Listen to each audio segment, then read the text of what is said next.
Halo, Assalamualaikum warahmatullahi wabarakatuh. Selamat datang di kelas pembelajaran pendidikan agama Islam. Baik, hari ini kita akan mempelajari tanda-tanda usia baligh.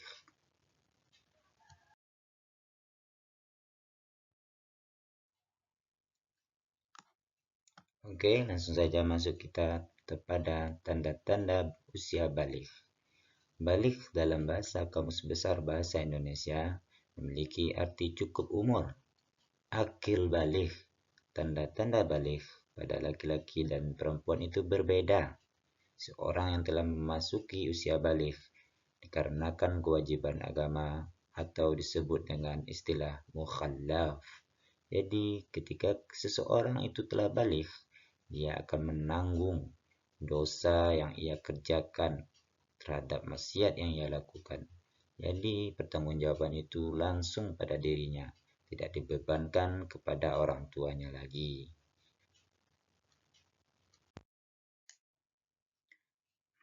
Adapun tanda-tanda baligh menurut ilmu fikih ada 3, yaitu yang pertama mimpi basah atau ihtilam untuk seorang laki-laki. Yang kedua haid atau menstruasi untuk perempuan. Yang ketiga berusia 15 tahun untuk laki-laki dan perempuan. Usia ini relatif, tidak ada menentukan batas tetapnya. Kadang ada wanita yang cepat balighnya sebelum umur 15 tahun dan juga ada perempuan yang lambat balighnya. Adapun apa itu mimpi basah? Mimpi basah ini biasanya terjadi pada laki-laki dan perempuan. Mimpi basah pada laki-laki yaitu ketika bermimpi dengan lawan jenis, dia mengeluarkan cairan, yakni bukanlah cairan dari air seni, tapi cairan yang kental yang keluar dari alat kelamin laki-laki tersebut, yang disebut dengan sperma. Dan yang kedua, menstruasi itu apa juga? Menstruasi adalah keluarnya darah dari kemaluan seorang perempuan. Biasanya itu terjadi pada durasi 1 bulan sekali. Ada yang durasinya 1 minggu, ada yang kurang, dan bahkan ada yang lebih.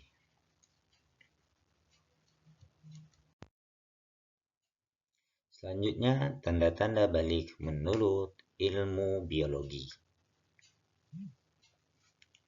Untuk anak laki-laki, biasanya suara terdengar semakin berat atau semakin besar. Yang biasanya suaranya lembut atau kecil, sekarang sudah semakin besar. Yang kedua, tumbuhnya jakun. Tumbuhnya jakun pada bagian leher tersebut. Yang ketiga, tumbuhnya kumis, jenggot, dan rambut halus lainnya pada bagian tertentu. Bisa jadi di ketiak dan bisa jadi dekat kelamin laki-laki tersebut. Yang selanjutnya, pertumbuhan badan semakin pesat dan disertai nafsu makan yang meningkat. Sekarang kita masuk pada tanda-tanda baligh menurut ilmu biologi untuk anak perempuan. Apa saja tandanya? Yang pertama, 1. Suara terdengar lebih halus dan lebih lembut daripada biasanya. Yang kedua, tumbuhnya bulu di beberapa bagian tubuh tertentu. Yang ketiga, perubahan fisik pada bagian tubuh tertentu, misalnya pinggulnya semakin melebar dan tumbuhnya payudaranya semakin membesar. Selanjutnya, terjadinya siklus menstruasi pada seorang wanita atau haid.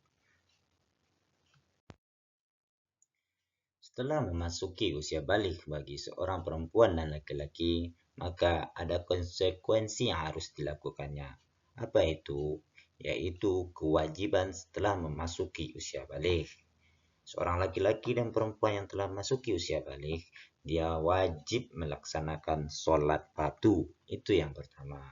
Jadi sholat fardu itu tidak boleh lagi ditinggalkan yang 5 waktu tersebut.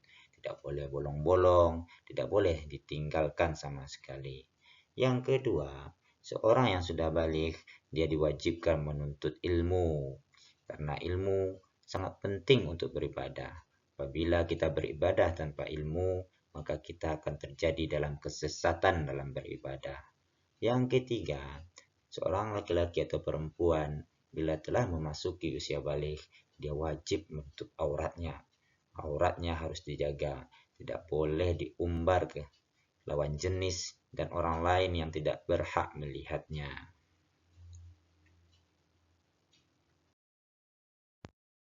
Nah, itulah tanda-tanda usia balik bagi seorang laki-laki dan seorang perempuan.